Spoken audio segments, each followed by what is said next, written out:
అనుకుంటామంటే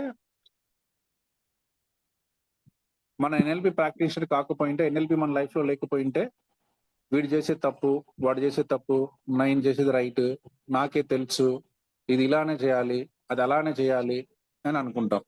but ఇప్పటి నుంచి మన పర్సెప్షన్ కానీ మన థింకింగ్ కానీ అలా ఉండొద్దు.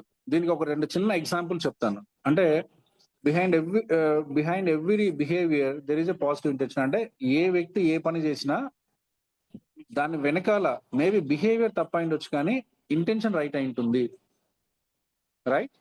సో ఏ వ్యక్తి ఏ పని చేసినా మనకు బిహేవియర్, ఆమె సరిగ్గా కూర్చోలే, ఈమె సరిగా వినట్లేదు, ఈమె పొద్దున్న లెగవట్లేదు, వీడు చాలా సోమరిపోతు అనేది బిహేవియర్. సో మీరు ఆ బిహేవియర్ తప్పు అని మీకు అనిపించిన ఆ బిహేవియర్ వెనకాల ప్రతి మనిషి ఉండే ఇంటెన్షన్ లేక మీరు వెళ్తే అలా పని చేయడానికి వాళ్ళ వెనక ఉన్న ఉద్దేశం కరెక్ట్ అయి ఉంటుంది. Maybe they are not able to express right behaviour, but intentionally they are right. అది దాని అర్థం. ఓకే, ఇప్పుడు అర్థం కాకపోయినా కంగారు పడకండి. We have lot of time to understand. Next slide sir. Okay, దీన్ని ఒక చిన్న ఎగ్జాంపుల్ ద్వారా మీకు అర్థమయ్యేలా చెప్పాలంటే నేను ఒక ఎగ్జాంపుల్ చెప్తాను. Now my question to all of you, this is our life. కాబట్టి మీరు ప్రతి ప్రీసపోజిషన్ కి మీ లైఫ్ లో నుంచి మీరు చెప్పాలి. That is the assignment. Okay, నేను ఒక ఎగ్జాంపుల్ తీసుకొని చెప్తాను మీకు అర్థం కావడం కోసం. బట్ రేపు మీరు అందరు కూడా you have to write and post to the Telegram your own examples about the same presupposition. అది అసైన్మెంట్. సో ఇక్కడ చూడండి, ఒక లైన్ ఉంది. I'm hopeless, every night I finish half a box of cookies, I hate it అని ఒక client మనతో అన్నారు అనుకోండి, అది రిసోర్స్ఫుల్ అన్రిసోర్స్ఫుల్? ఆబ్వియస్ గా అన్రిసోర్స్ఫుల్. ఓకే, ఏముంటుంది? ఐఎమ్ హెల్ప్లెస్, అసలు నేను ఎందుకు పనికిరాను. ఎందుకంటే ప్రతిరోజు రాత్రి నేను ఒక హాఫ్ బాక్స్ ఆఫ్ కుకీస్ అంటే బిస్కెట్స్ చాక్లెట్స్ ఏదో తింటాను. I hate my self for this what ever I'm doing అని చెప్తుంది. బట్ ఇక్కడ మీరు ఒక ఎన్ఎల్పి కోచ్ అయితే మీరు ఏం చేస్తారంటే you expand the map. So behaviour ఏంటి? కుకీస్ తింటాం. కుకీస్ తిన్నందుకు ఏమనుకుంటుంది? నేను వేస్ట్ అంటుంది. అసలు కుకీస్ తినడానికి నేను వేస్ట్ అనుకోవడానికి సంబంధం లేదు. కుకీస్ తినడం కరెక్టే, కుకీస్ తిన్నందుకు వేస్టా? నౌ యాజ్ ఎన్ఎల్పి పర్సన్ మనం ఏం చేయాలంటే, మనకేం తెలుసు? ప్రతి బిహేవియర్ వెనకాల ఉన్న ఇంటెన్షన్ కరెక్ట్. నౌ మనం ఏం చేయాలంటే దాని ఇంటెన్షన్ ఏంటో చూడాలి.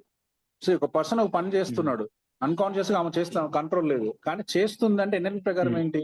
ఆమె చేస్తుంది అంటే ఆమెకు తెలిసినా తెలియకుండా intention right. So now if you deep down and understand the questions, మనకి ఏమర్థం అవుతుందంటే, like if you heard next line cross questioning, suppose మీకు ఇలాంటి ఒక ఆన్సర్ వచ్చింది అనుకోండి, I feel relax after working for 6-7 hours. If I come to my house and I just watch TV, while watching I eat cookies or chocolates or something, so that is how I relax అని చెప్పింది అనుకోండి. ఇక్కడ intention ఏంటి? ఇక్కడ intention cookies తింటాం కాదు. Cookies తింటాం అనేది ఇంటెన్షన్ ఏంటి ఇక్కడ? రిలాక్సింగ్. సో నా మనకి ఏమర్థం అవుతుందంటే, ఓకే తెలుసో తెలియకో ఆమె ఎలా అలవర్చుకుందంటే, ఇంటికి వచ్చిన వెంటనే అలసిపోయింటాను, I will watch the TV. Watch చేసేటప్పుడు అలవాటు అయిపోయింది తింటాం. సో అది it's became a practice of life. So నా అల్టిమేట్ గా ఆమె తింటం లేదు, ఆమె ఏమవుతుంది? తినేటప్పుడు రిలాక్స్ అవుతుంది. రిలాక్స్ అవడం కోసం ఆ పని చేస్తుంది. అంటే తింటం అనేది ఒక బిహేవియర్ గా కనిపించిన, తినడానికి బిహైండ్ ఏముందంటే రిలాక్స్ అనే ఒక ఇంటెన్షన్ ఉంది. సో ఇప్పుడు మీకు ఇది అర్థమైపోయింది అనుకోండి, ఆమెకు రిలాక్స్ ఇచ్చే ఏ పని ఇచ్చినా అది మర్చిపోతుంది. సింపుల్. అర్థమవుతుందండి? Super. So you can understand, you can just cross question, may I know in what are all the occasions in your life you feel relaxed? ఆ ఒక్క క్వశ్చన్ అడిగితే చాలు మీరు. సార్ నేను I will go to the park and I will walk, I will get relax అనింది అనుకోండి, రేపు నుంచి మీరు ఏమీ చెప్పొద్దు. Ma'am just you go and walk, after coming from the office మీరు స్నానం చేయండి, just you wear your shoe and walk, and after 1 week you come back to me అని మీరు చెప్పారు అనుకోండి, ఆ తర్వాత ఆమె ఆటోమేటిక్గా చెప్తుంది, I love myself because I forgot eating cookies అని చెప్తుంది. బికాస్ ఎందుకంటే మీరు ఆల్రెడీ మాకు ఇచ్చేసారు ఏం కావాలి, రిలాక్స్ ఎక్కడ అవుతుందో అది వేరే మార్గం మీరు చెప్పేశారు. సో ఆమె కుకీస్ తిన్నా రిలాక్స్ అవుద్ది, ఒక హాఫ్ అన్ అవర్ వాక్ చేసినా రిలాక్స్ అవుద్ది. సో ఇప్పటి వరకు ఆ మ్యాప్ ఆమెకి కనెక్ట్ అవ్వట్లా, అంటే ఆ రిసోర్స్ లేదు అని అనుకుంటుంది అంతే. నా లైఫ్ ఇంతే, నేను వస్తాను, టీవీ చూస్తాను, కుకీస్ తింటాను అని అనుకుంటుంది. ఓకేనా? Yes sir no? కాబట్టి ఎస్ సార్. ద మూమెంట్ మీరు ఇది చెప్పిన వెంటనే ఆమెకి ఏమవుతుంది, మ్యాప్ ఎక్స్పాండ్ అవుతుంది. మ్యాప్ ఎక్స్పాండ్ అవుతుంది. అండ్ ఈ సైన్స్ ਨੂੰ చెప్పాల్సిన అవసరం లేదు. ఎన్ఎల్పి కోచ్ కి మీకు అర్థమైంది, ఆమెకు రిలాక్సేషన్ కావాలి, మీరు రిలాక్సేషన్ ఇచ్చారు. రిలాక్సేషన్ ఉంది కాబట్టి ఆ ఓల్డ్ బిహేవియర్ మర్చిపోద్ది అంతే. కుకీస్ తినడం అనే బిహేవియర్ మర్చిపోయి వాక్ చేయడం అలవాటు చేసేసుకుంది. వాక్ చేసేటప్పుడు రిలాక్స్ అవుతుంది కాబట్టి అది కంటిన్యూ అవుతుంది అంతే. Like that anything, reading book కావచ్చు, ఏదైనా. So you can replace same level of pleasure, right? మనకు ప్లెజర్ ఒక దాంట్లో వస్తుంటే ఇంకా ప్లెజర్ వచ్చే ఏ వస్తువుతో దాన్ని రీప్లేస్ చేయొచ్చు, సింపుల్. అలా మనకు ఈ ప్రీసపోజిషన్ అర్థం చేసుకుంటే మనం ఎప్పుడు బిహేవియర్ చెరుగ్గా ఉంది. చూడండి, మనం చాలా మంది కోపడుతుంటాం, నీకు అసలు బుద్ధి లేదు, నువ్వు చదవకపోవడం, బుద్ధి లేకపోవడం, అరవడం, ఇవన్నీ ఏంటి, బిహేవియర్స్. ఆ బిహేవియర్ వెనకాల ఇంటెన్షన్ మంచిదే ఉంటుంది. If you fulfil that intention, ఈ అలవాటు మర్చిపోతారు, రైట్? ఇంకో చిన్న ఎగ్జాంపుల్ చెప్తాను. Yes, a father shouts at his teenage son for coming home late. చూడండి, మనందరు జరిగే లైఫ్ లో జరిగేది ఇదే. మన పిల్లలు ఇంటికి లేట్గా వచ్చారనుకో అరుస్తాం, అరిసిన దానికి మళ్ళీ మనమే బాధపడతాం, ఏంటి నా లైఫ్ ఇలా, ప్రతిరోజు పిల్లల మీద అరుస్తున్నాను అనుకుంటాం. కానీ ఇక్కడ మనం అర్థం చేసుకోవాల్సింది ఏంటంటే, పైకి మనము పిల్లవాడి మీద అరుస్తున్నాము అనేది బిహేవియర్ అయినా ఇంటెన్షన్ ఏమై ఉండొచ్చు, పిల్లవాడు మంచిదా ఉండాలి, సెక్యూరిటీ, పిల్లలు సెక్యూర్ గా ఉండాలి, పిల్లలు సేఫ్ గా ఉండాలి. సో పిల్లలు సేఫ్ గా ఉండడానికి మీరు ఏ మార్గాన్ని ఇచ్చినా కూడా ఆయన అరవటం మానేస్తాడు, రైట్? ఇప్పుడు కన్ఫ్లిక్ట్ ఏంటి, లేట్గా వచ్చిన, అరగంటకు లేట్ వచ్చిన ప్రతిసారి అరుస్తాడు. పిల్లవాడు ఏంటి మా డాడీకి పిచ్చా, నేను పెద్దోడిని అయిపోయాను, 10 నిమిషాలు లేట్ వస్తే ఏమైంది, అసలు ఈ పిచ్చి చాదస్తంతో బతకలేకపోతున్నా అనుకుంటాడు. This A conflict. సో ఇక్కడ పిల్లవాడు సఫర్ అవుతున్నాడు, పేరెంట్ సఫర్ అవుతున్నాడు. అరిచినా కూడా పేరెంట్ కూడా ఓకే, అప్పుడు ఆ క్షణంలో అరిచినా కూడా తర్వాత అనుకుంటాడు, ఏంటిది అనవసరంగా అరుస్తున్నా ప్రతిరోజు అని. సో ఇక్కడ ఈ అరవటమైనా ఇంకోటైనా బిహేవియర్ అనుకుంటే దాని వెనుక జరుగుతున్నది ఏంటి అంటే, పిల్లవాడు సేఫ్ గా ఉండాలి. Now you can reframe this. మనకు అర్థమైపోయింది కదా, పిల్లవాడు సేఫ్ గా ఉండడమే కదా నీకు కావాలి. సో దెన్ అరవకుండా ఉండడానికి you can also say other alternatives in the behavioral change. We can just say that we can put a plan. Whenever you are half an hour late, you just inform. You just call and tell me. So ఇప్పటి నుంచి మనము పిల్లలు ఇలా కొట్టుకోవడానికి మన దగ్గరికి వచ్చారనుకోండి, మన పిల్లవాడికి సింపుల్ గా చెప్పొచ్చు, నాన్న ఇప్పటి నుంచి డోంట్ డూ ఎనీథింగ్. నువ్వు హాఫ్ అన్ అవర్ లేట్ అవుతుందని తెలుసు కదా, మీ ఫాదర్ కి if it is 10 minutes late, do a first call. If you are 30 minutes late, make another call. If you are 45 minutes late, make another call. And come back to me after one week and tell me what is happening in your life. ఇద్దరు హ్యాపీగా నవ్వుకుంటూ వస్తారు. I'm not shouting my son and my son is not unhappy with me, because ఆ intention fulfil చేసేసాం ఇద్దరికి. ఎప్పుడైతే intention fulfil అయిందో then it's a cohesion. అర్థమవుతుందండి? కాబట్టి మనం జనరల్ గా బిహేవియర్ ని చూసి మనం తప్పు అనుకుంటాము, అవుతుంది. Okay, so what is the next sir, next slide. So మీకు అందరికి ఎక్సర్సైజ్ ఏంటంటే, ఇప్పుడు రవి సార్ ఈ స్లైడ్ మీకు పెడతారు, ఆ స్లైడ్ మీరు చదివి మీ ఓన్ ఎగ్జాంపుల్ మీరు రాయాలి, రైట్? సో ఇప్పుడు మీకు ఈ ప్రీసపోజిషన్ అర్థమైంది కాబట్టి, రైట్, మీరు రవి సార్ ఒక స్లైడ్ మీ గ్రూప్ లో పెడతారు, మీ వాట్సాప్ గ్రూప్ లో. That is a assignment for you, right? So ఈ ప్రీసపోజిషన్ బేస్ చేసుకొని మీ లైఫ్ లో ఒక ఎగ్జాంపుల్ అన్వయిస్తూ అక్కడ 3 steps ఉంటాయి, ఆ స్టెప్స్ ఫాలో అవుతారా, లేదంటే అది రాయకండి. Read the steps, understand and write example in your own way. మీ ఆలోచన మేరకు మీకు అర్థమైనంత వరకు మీకు ఏది రైట్ అనిపిస్తే అలా రాయండి. ఇంకేదైనా కరెక్షన్ తప్పులు ఉంటే మళ్ళీ రేపు మాట్లాడుకుందాం. Don't worry on that. Clear to all of us? Clear? Yes. We'll go to the second one.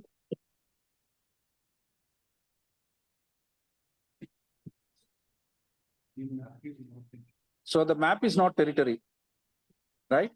ఇది ప్రీ సపోజిషన్. సో మనకు అసలు ఎన్ఎల్పి ఇక్కడ నుంచే పుట్టింది. ఎన్ఎల్పి ఒక్క లైన్ తోనే రిచర్డ్ బ్యాండ్లర్ కి he was unable to understand అసలు మ్యాప్ ఈస్ నాట్ టెరిటరీ ఏంటి, ఉన్నదండి ఎందుకు చూడలేకపోతున్నాం, ఉన్నది ఉన్నట్టుగా చూడాలి కదా, ఏం అడ్డం వస్తుంది, ఎందుకు అడ్డం వస్తుంది, చూస్తే ఏమైంది, చూడకపోవడం ఏం జరుగుతుంది, ఇవన్నీ క్వశ్చన్లు వచ్చినప్పుడు ఎన్ఎల్పి పుట్టింది. So map is not territory అంటే దాని అర్థం ఏంటంటే మనం ప్రపంచాన్ని ఉన్నట్టుగా చూడట్లేదు, ప్రపంచాన్ని మనం ఎలా చూడాలనుకుంటున్నాం అలా చూస్తున్నాం, right? So in a way the universe is reflection of your inner thoughts or feelings, అంతే. ఇప్పుడు నేను ఇక్కడ కూర్చొని మీరు అందరు మంచి వాళ్ళు అనుకుంటే మంచిగా కనిపిస్తున్నారు, ఇక్కడ నేను కూర్చొని ఏంటి అసలు వీళ్ళకి బుద్ధి లేదంటే నాకు అలాగ అనిపిస్తారు. It is not what about you, it is about me, I'm thinking about you. So మీరు ఎలా ఉన్నా నేను ఎలా అయినా అనుకోవచ్చు. So that is the example. ఒక చిన్న ఎగ్జాంపుల్ ద్వారా క్లియర్ గా చెప్పే ప్రయత్నం చేస్తాను. సో ఇక్కడ చూడండి ఒక చిన్న example. 2 people walk through the same storm. One says what a disaster, the other says, అంటే సాయంత్రం పూట బాగా వర్షం పడుతుంది, ఇద్దరు కార్లో ఇంటికి వస్తున్నారు. ఇంటికి వచ్చి కార్ పార్క్ చేసిన ఒక అతను అంటున్నాడు, ఛా అసలు వాట్ ఏ స్ట్రామ్, ఇంత చెత్త ట్రైన్, ఇంత చెత్త, ఇది రోజంతా వేస్ట్ అయిపోయింది, వాట్ ఏ డిజాస్టర్ అని అనుకున్నారు. ఒక్క నిమిషం అండి.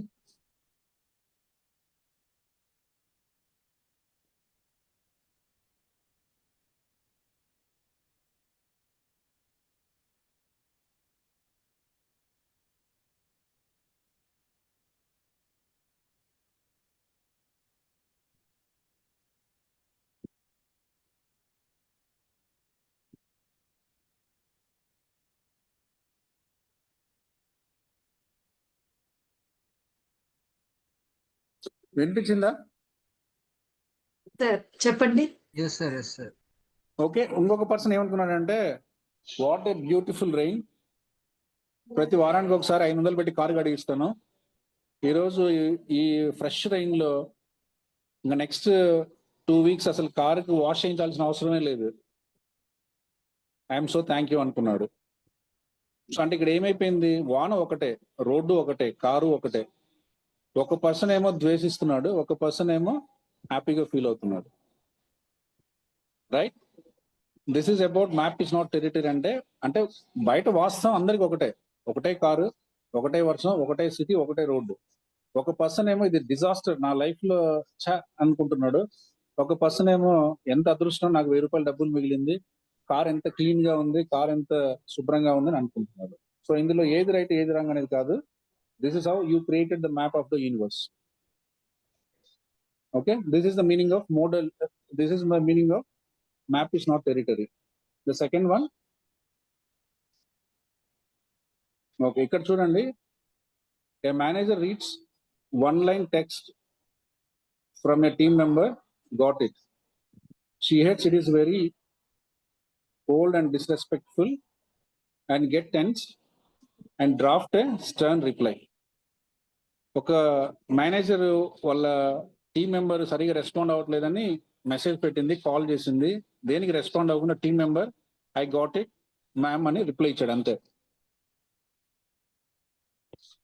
సో ఆ రిప్లై చూసి ఆమె ఇరిటేట్ అయిపోయి వాట్ దిస్ డిస్రెస్పెక్ట్ ఫెలో, ఇది బుద్ధి లేదు, ఇంత అర్జెంట్ విషయం కోసం మాట్లాడడం చేస్తే just got it and message చేస్తాడా, అంత డేర్ ఉంది అని అనుకుంది. బట్ ఒక హాఫ్ అన్ అవర్ తర్వాత somebody said, madam he's very punctual, very genuine, వాళ్ళ మదర్ కి చాలా సీరియస్ అయిపోయి ప్రాణాపాయం మధ్యలో ఉంటే హాస్పిటల్ తీసుకెళ్లారు, is from the morning to evening is just struggling, నేను జస్ట్ హాస్పిటల్ నుంచి ఇప్పుడే వస్తున్నాను, I don't know how to say this, very pathetic అని చెప్పింది.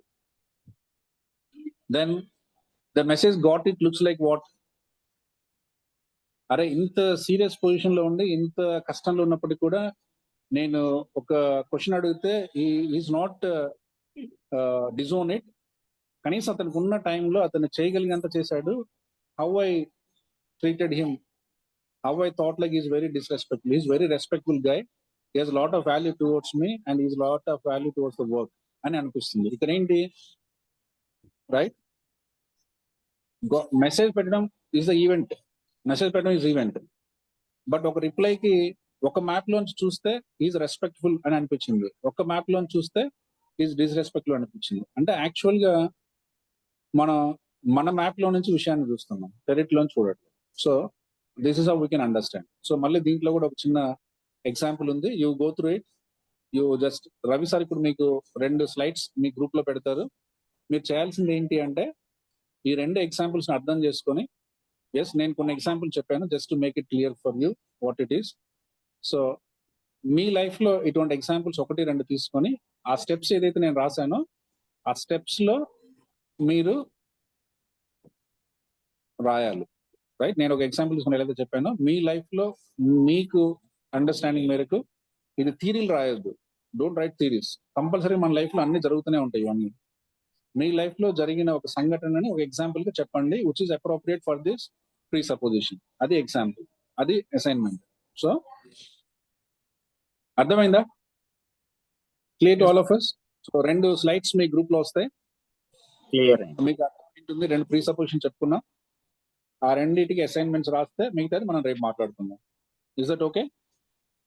Okay sir. బికాస్ ఐఎమ్ అవుట్ సైడ్, so I cannot take much today. రేపు మనం మాట్లాడుకుందాం. Clear to all of us. Yes sir. Thank you. So Lakshmi ma'am నేను సైన్ ఆఫ్ చేస్తాను, just ఒక 5 నిమిషాలు మాట్లాడండి. Then you can even discuss now, then you can conclude. Okay, Yes. Right ma'am, right. Okay.